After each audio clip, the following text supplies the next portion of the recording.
On our morning call today, we had a little who had the best weekend? Let's play knockout. Oh, what'd you do? What'd you do? I went up to you. I went to the Dodgers game. I went to the Cubs game. All of that. And then it was 20 seconds in, we were like, oh, Justin Jefferson just got 35 a year. Boom! Winner of the weekend. I would say him, Kwesi, the Vikings, all of it. Very excited about that. And the perfect person to break it down is Super Bowl champion Chris Harris Jr., who went up against Justin Jefferson early in his career. He will be here to talk to us and take us around the league. And we're doing some Chargers talk today. Morgan Fox is on the show as well. Let's go.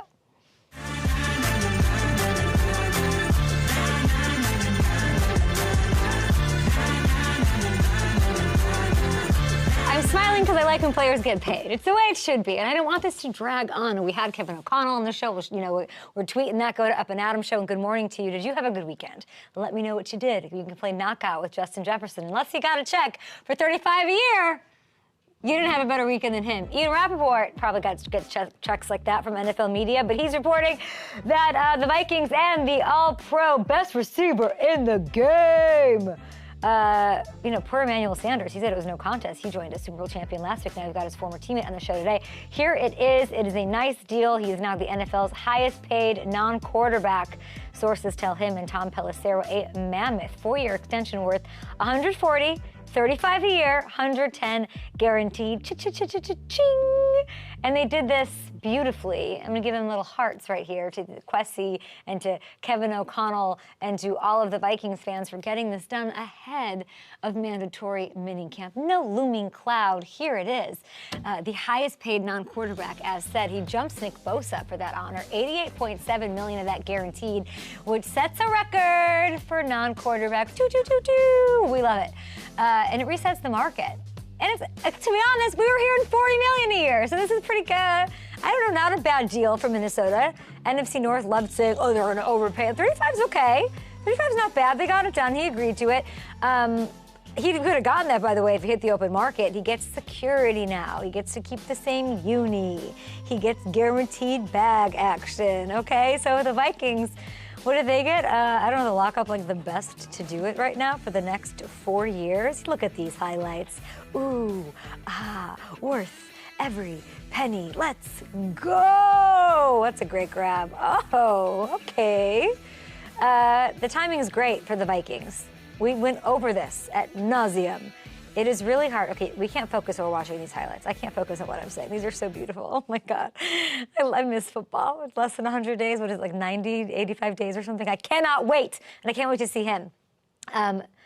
It's great timing for the Vikings. We outlined it is very hard, and the precedent is not there for paying both your quarterback and your wide receiver top money and not working out and contending. The choice for Kwesi to move on from Kirk Cousins was about giving this organization flexibility to keep Justin without destroying and handicapping the rest of their roster. So they have Sam Darnold. He's making $5 million this year. J.J. McCarthy on a rookie contract. 2 guys that can do it, 2 guys that can duke it out for it. And that decision is what put them in position to get this done and have it be okay. And on the face of it, I know it seems wild to choose a wide receiver over a quarterback, but again, remember, Justin, not just any receiver. This is so wild to me. 98.3 yards per game. That is so much better than any receiver to ever do it. That's wild. He dealt with a bit of injuries last year. We talked to him around December. Going into the rest of the season, we missed him last year at full go. I love Kirk. But with Kirk at where he is in his career, coming off an Achilles tear, this was the choice. It was the best choice for the organization long term, even if it seems counterintuitive. Now, of course, it's not going to be looked that way if J.J. and Darnold don't pan out and that high-flying, sort of hard to pick up high-volume KOC thing that they do over there. Shanahan, McVay-esque over there, but regular season MVP for Justin Jefferson, plus 10,000. Okay, interesting. I could see that happening if he can stay healthy. One of those quarterbacks can get him the ball. Whoever ends up getting him the ball is lucky because you get Addison, you get Hawkinson, you get Aaron Jones. Look what he did for Jordan Love. The whole indictment on Jordan Love getting paid is, well, he doesn't have Aaron Jones, and look what he was down the stretch for him when he was going off. This is a phenomenal situation. Still questions around the quarterback until we see them take the field, but I think they've set themselves up for success. They've had to make some really, really tough decisions. And that's sort of what's going on. Hamilton, is he around? I think they. Yes, I am. I think they got this right. I'm happy it's not looming. I know there's a lot of Vikings fans who are probably taking their lumps at me right now because I was trying to get them to the Bengals. I was doing a lot of juju trying to get that T. Higgins trade sort of vibe to happen. But this is the move. Talking to Kevin, you kind of knew it was going to happen. But it was sticky. I think he could have milked him for more.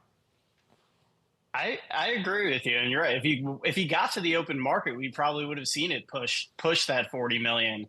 But you got to be happy if you're a Vikings fan this morning. I think it really is one of those deals that I think is great for both sides.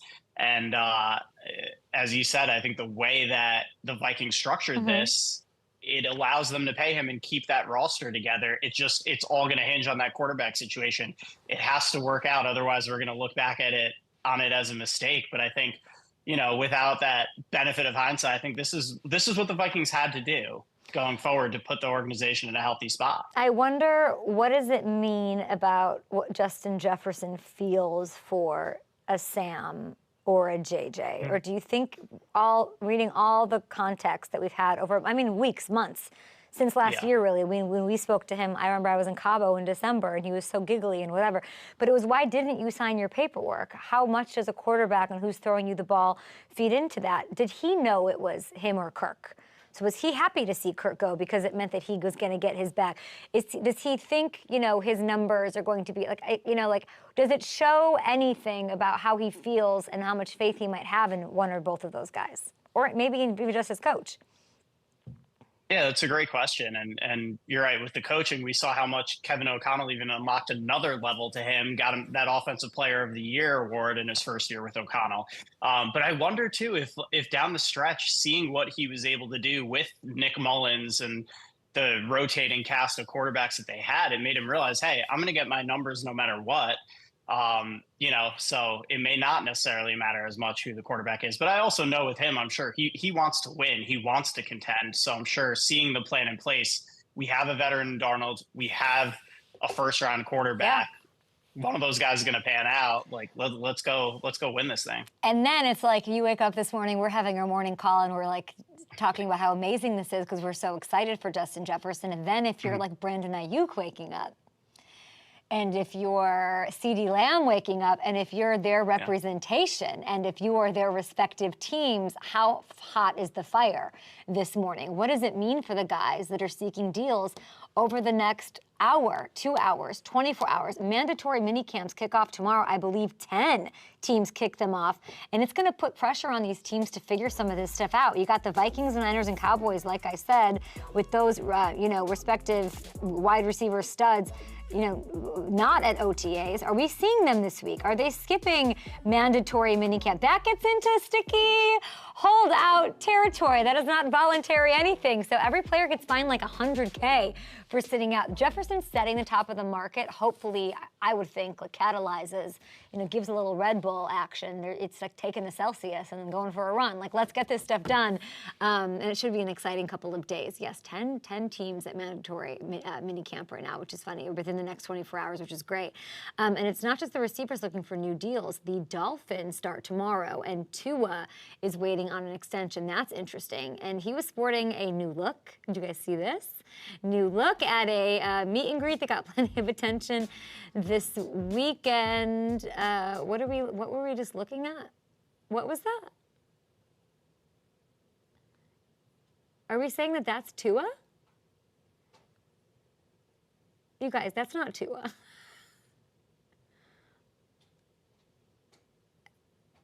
Are you guys, can someone talk to me? Is that supposed to be, Hamilton, is that Tua? There's no way that's Tua. No, it's not. That was the big controversy. That some people were saying it was a stunt It's not double. Tua. That's Tua on the left. No, it's on the left? Yeah. Hold on. Show me that again. I was looking at the jersey. No, that's Tua. I was looking at the guy in the Tua number 1 jersey. I go, that's not Tua. Okay, got it. Tua's with him. Play that again. I was looking at the guy in the jersey thinking that was Tua and a fan. Can we play it again? The clip. Can I ask for that? There you go. Okay. I like it. He looks great. Okay, I missed that. I wasn't online this weekend. But he's got a Perry Ellis Macy's deal. We love to see that. Yep. He got attention this weekend. Apparently, I wasn't aware, but I wasn't looking at the right person. But there's no movement towards a new contract as he is heading into his 5th-year options, and not just the receivers. I'm sure you're a little surprised it hasn't happened yet because Greer has said, till the cows come home, he wants to lock up Tua. They freed up $18 million for the future by moving on from Xavier Howard. So you got to think the holdup has to do with the market right now. Jared Goff had a new deal, and that's thrown a wrench into things, I'm sure. $53 million a year. With all due respect to Goff, he deserves to get paid. That kind of complicates things for everybody else. It wasn't a Mahomes or Lamar contract where it sets something of a cap. This just raised the old proverbial bar and said, listen, if I'm Tua and I led the league in passing over Goff last year, which he did, which is crazy, I'm looking for something in that ballpark, baby. Back it up. Let's go into the driveway. Scrooge McDuck in it. Let's go. And if I'm the Dolphins, that's probably more than I expected to have to fork over when the offseason started, but I don't know what it means. We just see Tua play this year out in a Flacco-esque, Kirk Cousins-ish, bet on yourself situation. It worked out for those two. Would it work out for Tua? I don't know. Flacco won a Super Bowl in the last year of his deal. He got the bag. Cousins played out his tag. We all know the money he's made. That's what people write songs about. Tua would love the security of a long-term deal, of course. Is it the worst situation with those examples if it comes to that, if he can stay healthy, if he bets on himself? He has Tyreek. They just extended Waddle. Welcome Odell. Super Bowl pedigree into the mix, work ethic. Haven't seen a healthy Tua season with healthy weapons. Haven't seen it. Potential's there. Do it, break records, break the bank. The risk, obviously, not great with everything the roster's been through and he's been through. But sky's the limit on the reward part of it. So I do wonder if this might be the most interesting subplot this coming offseason. Okay, enough about me. Enough about Tua. Enough about me and Morgan. We have Morgan Fox on the show. We've got a Charger on the program. We also have Chris Harris. He knows the Chargers in and out. Won a Super Bowl with the Broncos. He's like, stop talking about offense, girl. Stop talking about receivers. That's loud. Come on, we're gonna talk some defense now. Around the show. Hey, Kat, I got a text that at 9:30 worked. Did you call? Okay. Okay, great. Yay. Hammy, I did not see that video. Oh, okay. Could I scroll through it? Okay, Adams Hill, where to know? Just place a 3. A 3+ leg parlay. And you'll win bonus bets. I need to put this away. Celtics, game 1, we have Boston to... Okay, let's do it. Let's just do it. Is this hiding enough? I'm trying to be a good employee, okay? Okay. It's cleared. Hey everybody, it's Kay Adams. Game 1 of the NBA Finals. Kicking off right now. All customers on FanDuel get a no-sweat same-game parlay for the opening game. That's right. Place a 3+ leg same-game parlay on Game 1. You get bonus bets back. If it doesn't hit, get it no sweat. You can sprinkle in some three-pointer props or boards, assists, total points, whatever you feel, whatever the vibe is. Now, the Celtics and Mavs, very impressive in the conference finals. We know it's going to be a great series. Hard to bet against the Celtics with them playing at home. I think they take Game 1, and I'm gonna go with Boston to win it all. Don't bite me. It's just what I think. If you think differently, put on that SGP bonus bet. No sweat. I can't wait to talk about everything going on Up and Adams. You can watch the show every weekday at 11 a.m. Eastern on FanDuel TV, and go to FanDuel.com/KAdams and shoot your shot on America's #1 sportsbook, FanDuel, official betting partner of the NBA.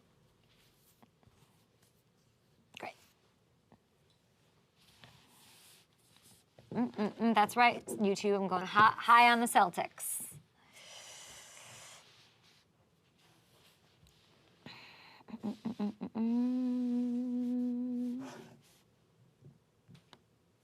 Yes, we're good on Nava, and now we just need to move on to the passport portion of the program. Oh, shoot. Okay, guys, if you have any questions for Chris Harris Jr.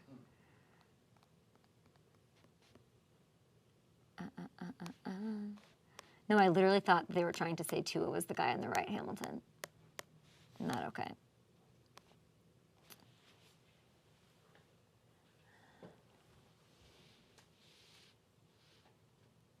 Let's do it.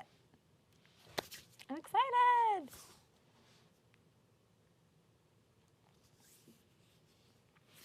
Very excited about this. I haven't seen him. I haven't talked to him in a while. 12 years in the league, All-Pro, Super Bowl champion, member of the All-2010s team. Chris Harris Jr., where have you been? What have you been doing? Doing good, doing good. Thanks for having me. Yeah, it's been a while. I think it's been a while. Yeah, it's been a while. We were talking on the phone on our call this morning, and it was just Chris Harris Jr. so smiley. Always so smiley. And there it is. And you should be smiling because what a career. Congratulations to you. I know you just announced it last month. An amazing 12 seasons. People don't play 1, 2, couple months. People don't make it to the NFL. How did you know it was time to walk away? Yeah. Well, when, my goal was always to try to finish my career playing safety. Everybody that plays corner and nickel, they always kind of make that transference to safety and add a couple more years. But I just didn't get that opportunity to do that. And I just thought it was best time to start the next phase of my life. Me having 5 girls, 5 kids, they want daddy's attention 24/7. So I just thought it was a great time to go on to the next phase. And it's been great. Girl dadding. Wow, that's amazing. 5 girls. Congratulations on that. Yeah. And what's it like to have 5 girls? I can't even tell me that. Oh man, everybody wants attention. Everybody wants their little praise and their affirmations. So you got to make sure you spend some equal time with them all. They all want daddy time, alone time, and things like that, and their individual time. So you just got to make sure you got to put that work in. You got to be present, and that's something that that they love. They need that, and especially when they're at the crucial age. My girls are at the age from 9 to 1. So they're at that crucial age where they need their pops. Unbelievable, 5 girls. Chris, I didn't know that. I think that's amazing. I will ask you though, as great as that sounds, which NFL team or which NFL coach would have the easiest time calling you and saying, Chris, I need you to suit up, come here, play safety for me this season? Who's getting the yes?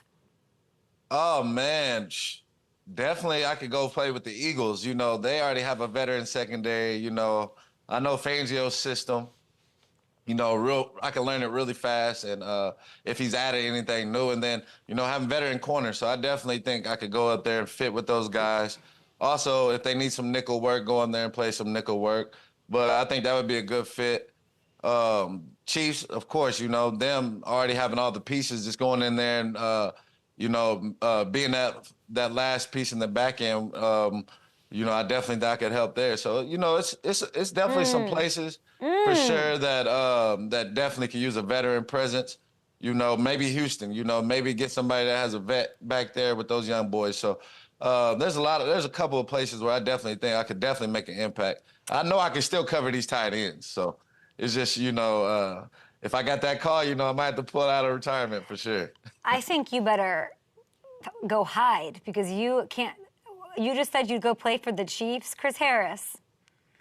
What are you saying to Broncos fans? What are we doing here? You can't say the Chiefs are the only team you can't say. Hey, I'm just saying what team would fit the better. At this time that's in a win right now. My Broncos now. Give us like 4 years. When Bo Nix is ready, then it would have been perfect timing. So you want to win a ring, it sounds like. You're talking Eagles. By the way, you said that Eagles flew out of your mouth. That pitch was ready to go. So Howie Roseman on line 1, have y'all actually, has there been any discussion there? No. Yes? Yeah. Oh, no. I've been done, man. So I've just been, I still stay in shape, still make sure I'm ready because I still work out a lot of kids. And, a lot of kids been asking me to give them some technique and fundamental work. So I've been pitching in doing that, but right now I'm just enjoying this. I'm getting ready to jump into your side of the world, the media side of the world. So I did my the broadcast boot camp. That went great. Continue to do my podcast on Believe Network. That's been going good. But, now we're getting ready to jump into the next phase, taking it to another level. So I'm excited about coming over to the media with you guys. I'm very happy to have you. Arms wide open, of course, with that smile and this analysis. You've played, the coolest thing about you and what, if I was an executive, a sports executive in the media space trying to figure out, Chris, let me build another roster, bring somebody in. You are the perfect bridge person. You played with the OGs. You've taken on Megatron. You know what that's like. Yeah. And you've taken on the Justin Jeffersons of the world as we turn to him and get some of your analysis. You're like the perfect person to speak to both, and that's rare, and I love that about you. Justin Jefferson just got the bag, so let's hit it. Breaking news this morning, 4 years. $35 million per year, 110 of that guaranteed. You have faced them all. Like I said, Megatron, Larry Fitzgerald, DeAndre Hopkins, Julio Jones. Where does Justin Jefferson stack up against those great receivers? Yeah. Oh, he's definitely up there with the top. When you say Julio Jones, Megatron, those guys are kind of like different. Those are like super generational talents that, rarely come up. The thing with Jefferson is this guy just is pure fundamentals, pure technique, savvy off the line, great route runner, great hands. And he kind of developed into this guy that he is now, the superstar that he is now. And he's definitely worth the money. He's been carrying the Vikings franchise, the last 4 years. And we expect him to continue to do that. 1,000 yards every year. He's been a playmaker for them. And I think he's definitely in the top three in the game. So, with Chase, I love Chase's game. He continues to be a playmaker. And Tyreek Hill, those three, those are interchangeable to me, depending on what kind of guy you like, right? You got Tyreek, if you want to have that speed guy, take the top off, but Jefferson's going to work the whole field. Guy that has great route running, savvy, knows how to find the open holes, man or zone. I just love his play. You played him when you were a Charger. Yeah. Do you remember that game? Yes. I hate to bring it up. We should have had him. We almost had him. I just looked up the stat line. He had 9 for 143. Yeah. You should have had him. He killed us. He had a big day, definitely. He was killing us all over. But I don't think I was on a lot of those plays though. So I think I made a couple plays against him. But this guy was dynamic. He can catch the ball all over the field. He tore us up that game, though. Yeah, you had a PBU. He's definitely a playmaker. I saw that. But it's interesting, he's the highest paid non-quarterback, definitely highest paid receiver. You're not willing to say he's the best, though. The top three are interchangeable. Yeah. Yeah, I definitely think so. This deal right here, I definitely see Chase coming up next and trying to beat that. They got that little LSU rivalry, and they might not say it, but trust me, they got a little inside rivalry. Who's going to have the biggest deal, so I think Chase comes back and gets 35, even though it's going to be hard with Joe Burrow. Yeah. Right? It's easier with Jefferson because he has a rookie quarterback. You can double down on those guys. Totally. Especially when you don't have to pay the franchise quarterback. But I think Chase is definitely going to try to come get that for sure. All right, let's talk about you a little bit. Let's go back to, before the Pro Bowls, before that Super Bowl ring. You were 2012, second year in the league. Take me to week 6, Monday Night Football. Your Broncos are down, 24-0. We had to ask you about this to the Chargers, who then joined later. You guys climb all the way back. This was like the moment for Chris Harris Jr. You know what I'm talking about. Yeah. Take me to the fourth quarter, the 2 picks, 1 run back for a touchdown, insane win 35-24. Undrafted guy you are. Yeah. Man, that was a huge game, and Kay, I didn't know I was gonna start. I didn't expect to play. Right? One of our guys, Tracy Porter, got sick on Saturday at the walkthrough. Right? And they're like, hey, Chris, you're starting. No way. And I'm thinking, this is Monday night versus Phillip Rivers. I'm starting opposite Champ Bailey, a Hall of Fame guy. I got to be ready to go. And I just, you only get so many opportunities as an undrafted guy. My signing bonus $2,000. So I'm like, I got to go take advantage of this. I got to go make plays. And I was up studying all night getting ready for this game. And I was well prepared, and I was able to come out and make some plays for us. I don't understand how you were undrafted. I still don't understand. When you come at our time in Kansas, we were pretty much rock bottom, after we won the Orange Bowl and the Inside Bowl. But, I played against a lot of these guys in college, Kay, being in the Big 12, facing all these quarterbacks and receivers, it really prepared me for the next level because I've already seen the Jeremy Maclins, Chase Daniels, Dez Bryants, Jordy Nelson. I've already played these guys in college, but I kind of got lost in that shuffle being at Kansas. I went to Mizzou, and I think that's why I don't understand it, because I saw the tangles. I saw the lockdowns of my guys like Jeremy Maclin all the time. I wonder if it's like the NFL didn't value the nickel position as much back then. Yeah. I don't think so either. That's kind of position that now it's kind of mainstream now. Everybody's watching it. Everybody's tuning into it. But you got to have 5 corners, right? Because everybody plays spread. The new NFL is open, right? It's like run and gun. It's like the new Warriors offense, right? Everybody's spread. That's why you got the little screens. You got the shovel passes. You got the jet sweeps. Everything's open. So you got to have more speed out there on the field. And the only way you can do that, right, is bringing that 5th guy in, having him play all over the field. He has to be a run stopper. He has to be able to cover. He has to be able to do it all in that nickel position. Do you miss Phillip Rivers more than some of the guys that you played with on the Broncos? Man, I love Phillip Rivers. He was definitely good to me. He definitely took care of a lot of the stuff I have here at the house. Gave me a lot of gifts. So I love Phillip Rivers, man. I can't say anything bad about him. We said too many bad things to him on the field. What did you say to him? Having nightmares. Man, Wolf used to be mean to him, man. Say he's gonna eat his kids and things like that. That came out a long time ago, but we used to try to strike a lot of fear in that guy. And what would he say? Doggone it. What did he say back to you? I think one time he didn't know I went to Kansas, but he was like, "Go back to Arkansas." I'm like, "Arkansas? Why would I go back there?" That's one thing. But he used to have fake dummy calls because he knew I used to always study his symbols, his signals, and things like that. So, man, one time, he got me one time. He gave me a little dummy call. I went for it, man, and he got me one time. I'll never forget that. I love that you say you owe him. You're like, thanks for the car. Thanks for my future 5 daughters' college education. I appreciate that. Yes, You picked him off more than any other quarterback, and I figured you guys had a special bond. Like, I figured you'd miss him a little bit right now. He just kept trying me, man. He just kept trying me, and I just thank you, Phillip. Thank you. 4 career picks off of him. Derek Wolfe, who knew? DN's saying that he's gonna eat his children. I didn't know that with a name like Wolfe. That makes sense. Another very talkative specimen on that team in those times, Aqib Talib. You were both corners at Kansas, not Arkansas. Phillip Rivers on the Orange Bowl squad.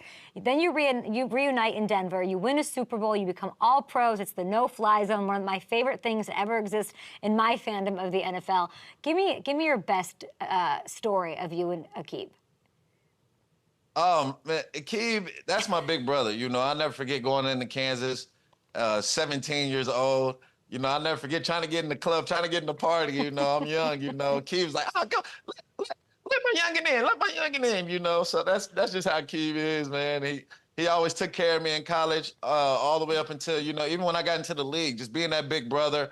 Giving me confidence, also teaching me a lot of the game. So that's one of my big brothers. I always love Aqib, and we live 10 minutes away from each other, man. We're about to start trying to get on this golf course together. But that's my brother, man. I'm excited for the things that he has coming. He's kind of bounced back and continue to make an impact in the community like he does. And I know he's gonna get back to TV. So yeah, that's my big bro, and I'm definitely love him. We talked about Justin Jefferson and Jamar Chase, and I agree with you. There's something there. There's like a competitive iron sharpens iron. Did that ever exist with you and Aqib, or was it always super friendly and supportive?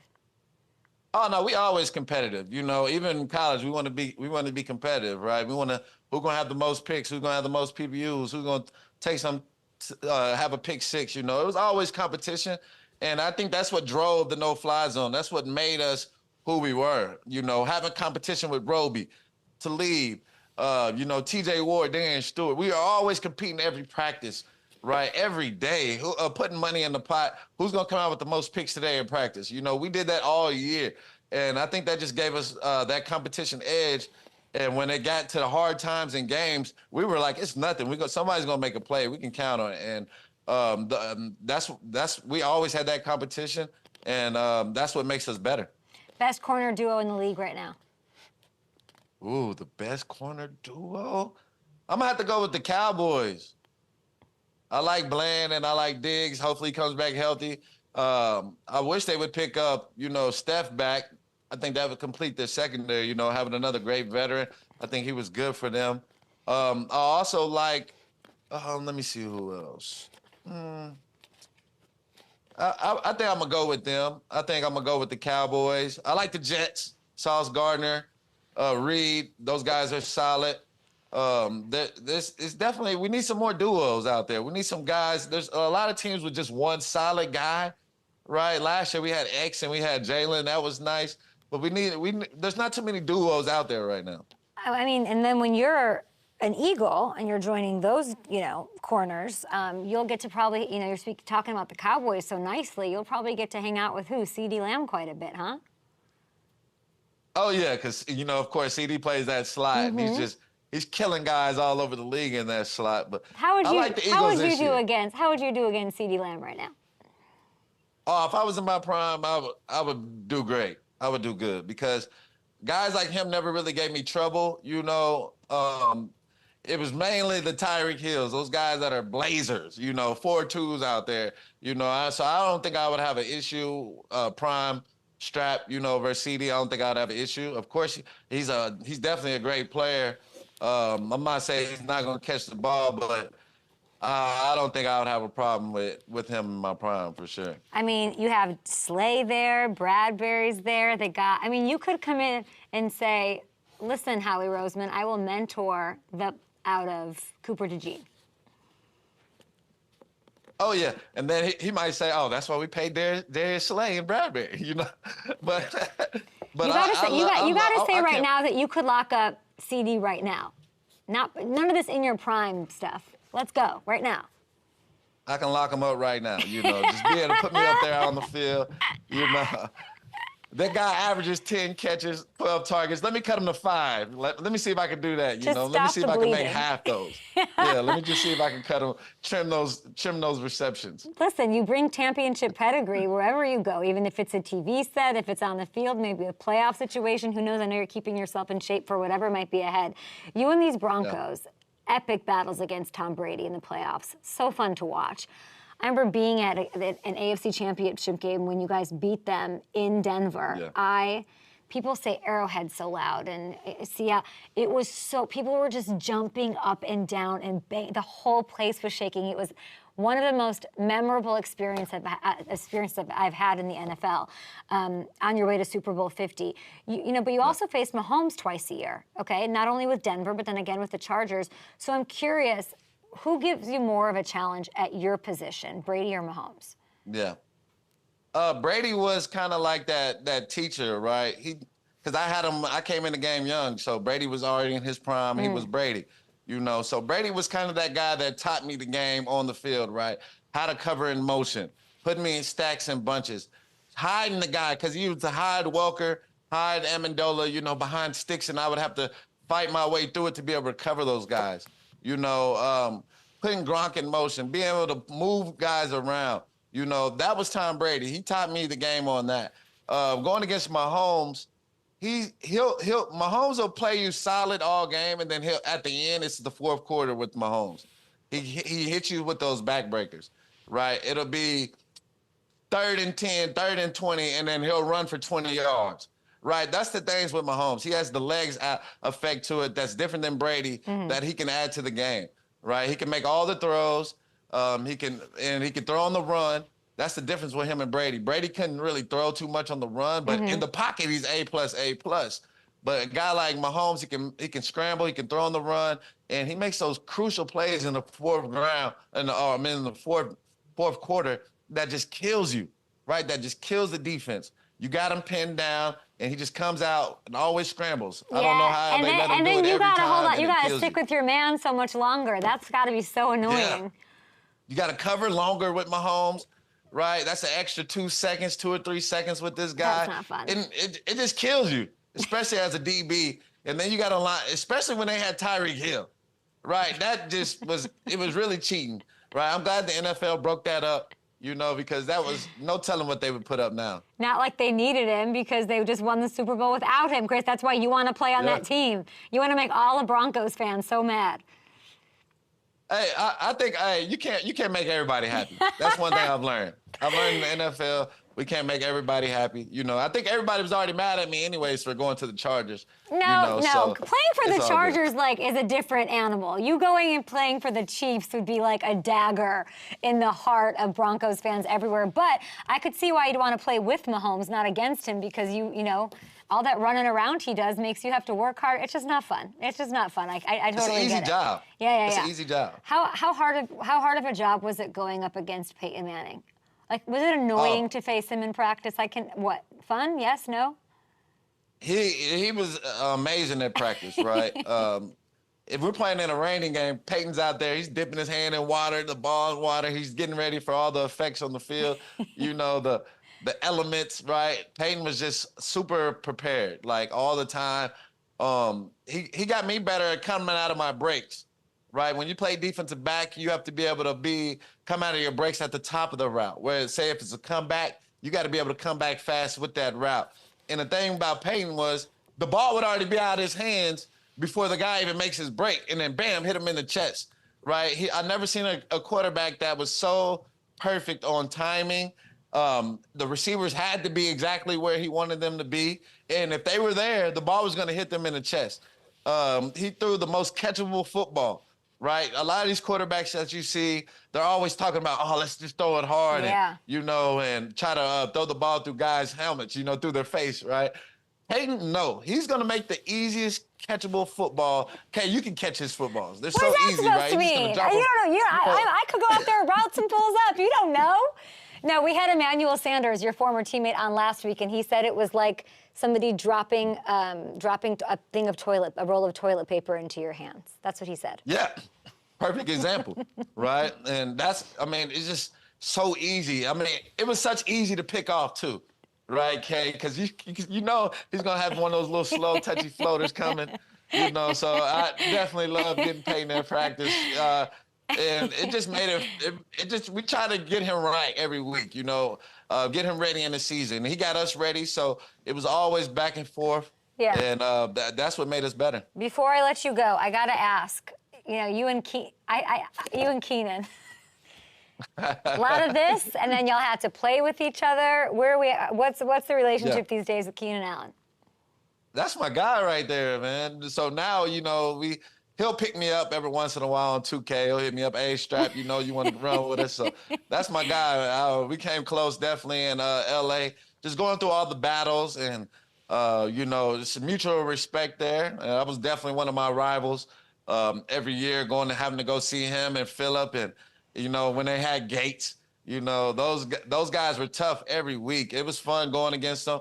And we're cool now, though, so that's the good thing. You know, now you can retire, and he's still playing, wishing the best for him in Chicago.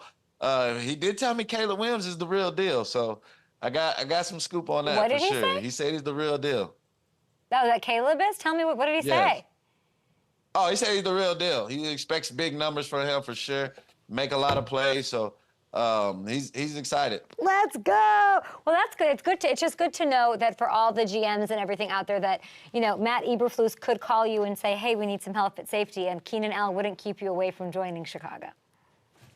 Oh, no, they definitely need some vets back there. You know, I like Johnson. Now, he's a rising corner, but I love his game. Okay. He's a very physical, he's big corner for them. So he has to be able to, you know, continue to be that number one corner for the Bears because they need some more on defense, right? I think their secondary might be the weakest aspect on their team right now. So I'm challenging those guys. They want to win the division, win the North, you know. You got to go out there and shut down Jefferson this year. Yeah, they'll see. Newly paid Jefferson, of course, in Chicago. Chicago's defense down the stretch, pretty good, but they definitely could use some help in their secondary. It's very interesting. So Keenan saying this about Caleb Williams. Did he have the same opinion of Justin Jefferson? Is he speaking about Caleb differently? About Justin, you mean Herbert? Sorry, yeah, Herbert. That's what I meant. Herbert? Sorry. Yeah. No. Of course, I don't think he's talking to the level of Justin Herbert yet. Got it. Right, because he's just saying, because he hadn't seen him in live game, I think that's different. Practice is always better, quarterback's not getting hit. Nobody's touching him right now. So we got to wait. Let's see what he looks like when he's getting hit by these, these grown men coming off the edge and he's running for his life. So, and he has to be able to make those plays. But, he's always loved Justin, and I knew Justin was going to be a problem first day. We knew it. We knew he was going to be. This guy, he came out making every throw. And you could see the potential on him. You could see he just looked so NFL ready. And even with Tyrod, I was like, man, Tyrod, you're my guy. We came in the same year, but I don't know how long you're going to be able to hold this guy back, because he came in ready. So if Caleb comes in anywhere like Justin, I expect him to have a great rookie year. What's missing with Justin? Everyone says that. I've never heard a negative thing about Justin. Tough as nails, plays through injury, makes every throw unbelievable. What is missing? For them to get these meaningful wins? What's missing, not with the team, but with Justin specifically? What could he work on? That clutch factor. He's missing that clutch factor, like a Mahomes, being able to make – I'm not saying he hasn't made clutch throws, because he has. He's made clutch plays. But it's that fourth quarter dominance, right, that you can see from a Brady, that you can see from Mahomes. Or Big Ben, when I played against those guys, if the game was a touchdown or 3 points, I was nervous still, right? Because I knew Brady could always bring this team back. Even if we're up 20, I knew Brady in the fourth quarter is a problem. And it's that clutch factor, I think, that he's missing, that he's going to have to need. He's going to have that clutch factor to beat Mahomes. Can he get that? Can Jim give that to him? That's so interesting to me. Did he never have it? Does he not have it? Like, has he just not shown that he has it? Or do you, clearly corners on the other side aren't scared of him in those big situations in the fourth quarter? Yeah. I think he does have it, but like you said, it's going to take a experienced coach to bring that out of him. That's why I think Harbaugh is going to be a great fit for him. A guy that's won in the league and also won in college, just a winning atmosphere guy. So I think having him putting a little bit off his shoulders, it used to be all on Justin. Yeah. And he probably felt the boulder of that every week. So now being able to have some mean guys up front with Joe Alt, having that protection up front, having a run game, having a solid defense, I think is going to help him. Right? I don't know if we've had a top 5 defense with Justin. Right? Mahomes is on a team that has a top 5 defense. Right? So those are some little factors that I think that will help him get to that next level. But to be with the greats, right? The Big Bens, the Tom Brady's, the Peyton Manning's, right? They had that little clutch factor, that you got to have. Yeah, they have not had a top 5 defense with Justin Herbert for sure. They're trying to turn it around, and hopefully they do. And if anybody can get it out of him, it is Jim Harbaugh, who was, of course, nicknamed Captain Comeback. So hopefully he can get that out of him. Chris Harris Jr., I kept you a long time. I just could ask you a million more questions. Thank you so much. I cannot wait to see what the media world holds for you. Let me know if you need anything, and hopefully you'll come on again soon. Oh, yeah, no problem. Anytime you need some DB analysis, let me know. I got you. You're the best. Chris Harris Jr., I can't even smile with him because his smile, knocks men out of the park. Get off screen. Go hang out with your daughters. We've got Morgan. Later. We've got Morgan Fox on the show next to talk about that defense and clearly Justin Herbert and his clutchness, Hamilton.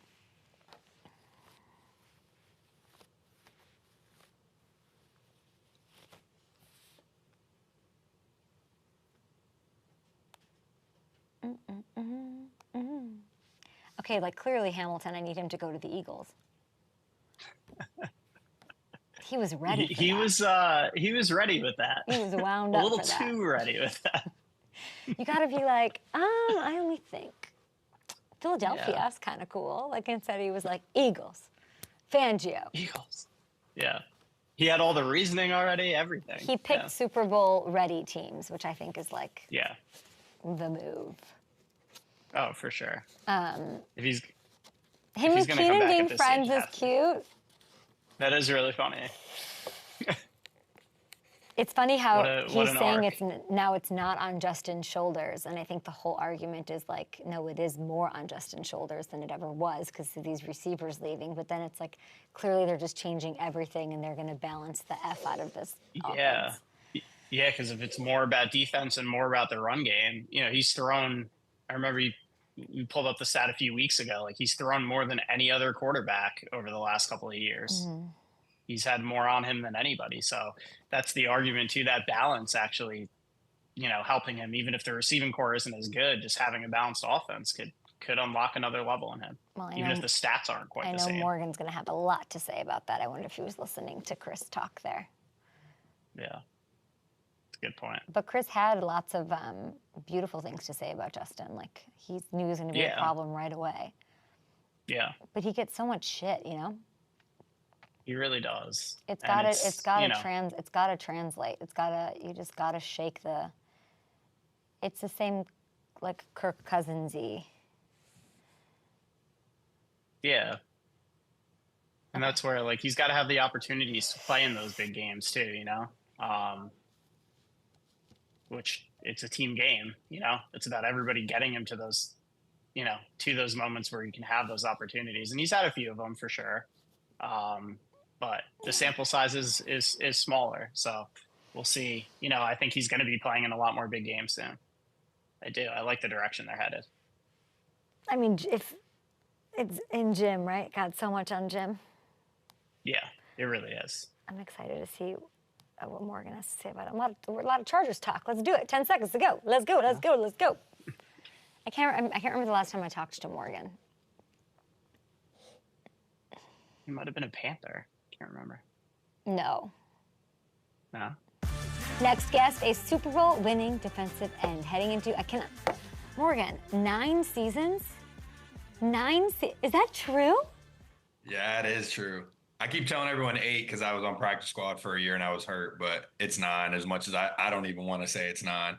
Rams, Panthers, last 2 seasons. Then, obviously with the Chargers, you're here to talk a little football and to talk about PTSD Awareness Month and the Wounded Warrior Project, which is near and dear to our hearts. Everyone in the NFL is one of the best partnerships. So Morgan Fox, happy to see you as you enter your 9th season. And I'm just going to start with this. You heard Chris Harris Jr. played with Justin Herbert, said makes every throw. He's amazing, says he's missing the clutch factor. What do you want to say to that? I don't know. I've seen Justin make some of the biggest plays in the toughest moments. And I think he's definitely has a clutch factor to him. He's pulled us out of spots where we probably shouldn't even have been in a game. And there's been times, honestly, we've let him down in the games that he's put together for us. I mean, the guy played with fractured rib cartilage and a broken hand and still makes incredible throws that, like you said, 9 years in the league, I haven't seen very many people make. So I think that he bears the weight of a lot of stuff on his shoulders. And then when it comes down to it, there's a lot of times when, it's a team game and the team lets him down sometimes. Wait, I love hearing this because even talking to Chris Harris, it wasn't saying anything bad about him. I asked him for something he would need to work on. I lost the sound. Oh, can you hear me? I can't hear you. You can't? Let's see. We'll take a break and we'll come back and we'll reset with Morgan Fox during our commercial break. That's perfect. We needed to fit a commercial break in there.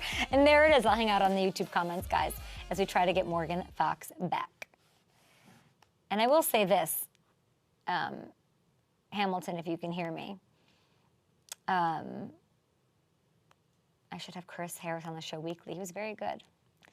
I will say, just hearing that, like, you gotta want to like run through a wall for the guy, right? Yeah. Like listen to Chris and how he was talking about Peyton. Wetting the balls at practice and whatever. It's like you wanted to lay yourself out for him. So like Justin has to have that. But what Morgan just said made me feel like he does. Yeah, and I feel like every former Charger we've talked to kind of says that about him, that they talk about the toughness and what a great guy he is in that locker room. Do you think he doesn't have the clutchness? I don't. I think we have to see more. I think there's a lot of validity to what Morgan said. There have been other letdowns elsewhere on that team too. It's not just all on him. But and to Chris Harris's point, all of those other guys that he mentioned, Big Ben, Peyton, Mahomes, top all 5 those guys defenses have played at least a season with the top 5 defense. So, okay.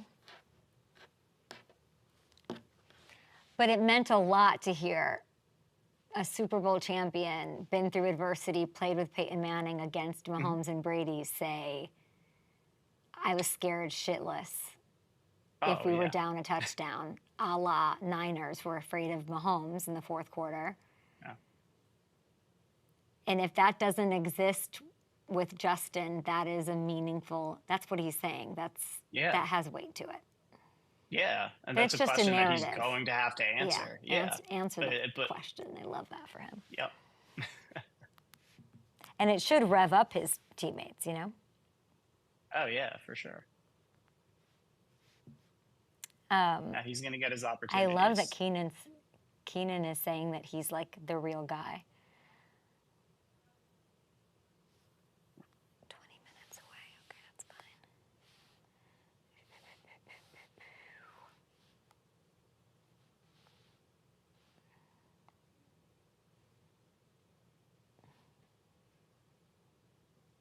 One, two, three, four. Oh. How did...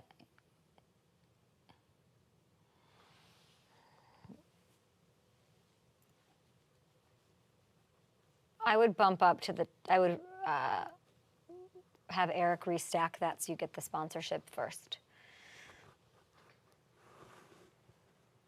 Happy Monday. Hand me, oh. All right, waiting for Morgan Fox to hopefully hop back on, having some technical difficulties, no problem, because I'm gonna hit you with you, me, and top 3. Get it? You, me, and Dupree style? Let's do this. I'm gonna give you 3 players that I'm keeping an eye on as far as fantasy, as far as breakout action in 2024. First up, you can't fight me on this. Raiders running back Zamir White. Okay, question marks are on the quarterback position. Fine. They have no choice but to lean on the run game. Josh Jacobs, poof, he's gone. He's suiting up for Green Bay. White is going to have a heck of an opportunity. Last 4 weeks of last season, Jacobs was out with the quad injury. It was White who averaged 4.67 yards per attempt. He racked up 99 yards a game during that span. So I like him as a breakout stud. He'll be on my fantasy team. Then let's go to Detroit, shall we? Motor City, Eminem has new music. All things are great. I have my eye on Jameson Williams. His first 2 years in the league haven't been ideal. He battled back from an ACL injury his rookie year, had some off-the-field stuff that earned him a 4-game suspension last season. Not great. But the last time we saw Jameson on the field, he was cutting up the Niners defense in the NFC Championship game. He had 2 touchdowns, 1 rushing and 1 receiving, and Dan Campbell, the knee-biting head coach of his, had amazing things to say about him. Player that is the most improved from that start to finish in that time, J-Mo would be that guy right now. All right, he is a man on a mission, and I'm just going to leave it at that. You don't have to just leave it. Breakout written all over him. For Coach to be saying that, why would Coach be saying that right now? Why? It all might add up. And with Jared Goff, who is being slept on per usual, the Lions aren't, but they are. This offense should be clicking, and he's got quite an opportunity. Last but not least, a guy who I met at the Super Bowl, Cardinals tight end Trey McBride, okay? I had him on the show. I did a philanthropy thing with him, and I was like, okay, he was very humble, but he was very excited about his connection with Kyler Murray. And McBride, the numbers are there. He finished last season strong, week 8 on. McBride was 3rd among tight ends in yards, 2nd in the entire league in catches, behind only CeeDee Lamb. So this production should pick up with Kyler in for a whole season. Some stability around coaching, a slept-on Cardinals team, a very slept-on Kyler, a very, very, very slept-on Trey McBride. I'm going to give it a little bold prediction here on this last one. I'm going to say he's going to finish top 5 as far as fantasy among tight ends this year when all is said and done. So there you have it, some breakout stars, you, me, and top 3. Morgan Fox is back with us. We figured out the sound situation. No big deal. I want you to tell me what you're here to tell me, which is everything you're doing with Wounded Warrior Project and everything you're doing, of course, just to help, as you always do, with PTSD awareness. Really, I'm just, trying to be a part of the conversation with guys. At the end of the day, it's it's an invisible battle that a lot of these guys fight. A lot of them are larger than life, especially when you meet them, but they don't really want to talk about what they've been through, the things they've done, and they want to bear the weight of everything they've seen on their own shoulders. They don't want to burden other people. So just kind of being around guys and letting them know that, hey, there are resources, there are people who want to help, there are people who have been through similar situations and want to lean on you, or we're in the same shoes. So just kind of bringing to light all this stuff for guys, and trying to find different organizations, around the country that really can help these guys get comfortable with seeking help and attacking the things that they have to deal with every day, and trying to find a positive resolution to it, as opposed to the alternative. And Wounded Warrior Project does so much to help veterans and to help with resources. And there's might be some people who are watching who are struggling, know someone who is struggling. And I would encourage you as Morgan Wood to go to woundedwarriorproject.org. You can see it right here, /donate to make a difference. It's an organization, working for the NFL for over 5 years, for 6 years. It was one that really stuck out to me as the donations really reach the people who need them. You saw the differences in people. You saw even just what the time from an NFL player did to sort of value that relationship and to find a way to say thank you and to provide. I thought it was really beautiful. So love all the work that you do. We have less than a minute left, and you got to give me in that time just why it's working with the Chargers. Unbelievable. You've hit your stride. 12 sacks your first 2 years with them. What is it about the Chargers? What is it about you right now? It's the guys that I'm around. Oh, no. That's it. Mic drop. It's the guys he has around. But let me say, it is incredible what he's done.